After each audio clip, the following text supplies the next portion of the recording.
Doncs vam començar a quedar al mes d'octubre i, com sempre, Oriol ens va fer una proposta d'una idea, la vam treure a la reunió, els va parèixer bé i a partir d'ahir ja vam començar a moure tot. Ell ens anava portant els dibuixos i al mes d'octubre-novembre ja vam començar a anar fent cosetes.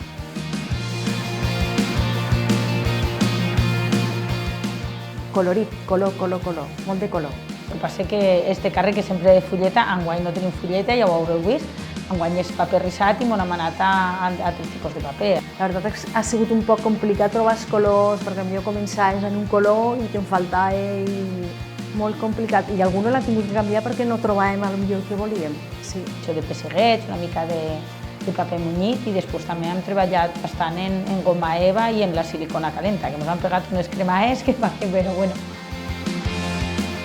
Hi havia un turno que venien per la tarda, hi havia diferents horaris i després per la nit érem una altra tonga, de dilluns a divendres i cada un anava venint una miqueta a les hores que millor li anaven llevant.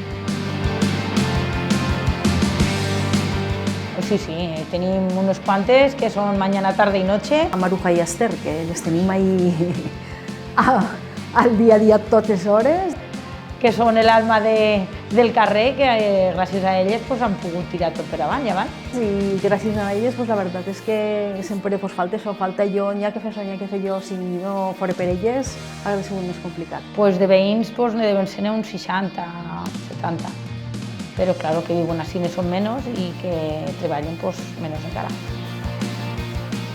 Ai, pues sí, dona ganes. Jo, per exemple, jo visc a l'altra punta de poble, però tinc casa al carrer i venia totes les nits que podia i sí, fas veïnat i passes un bon rato. Per les nits, cada 15 dies, els dijous, fem una tomadilla. Celebrem algun cumpleaños, algun sant, sempre hi havia alguna història que celebrar. Sí, cada un, uno porta un dia pastetes, a l'altra quinzena el porta l'altre, una miqueta de moscatellet i així se fa més agradable la tertúlia. De 6 en 6, mira, veïnat.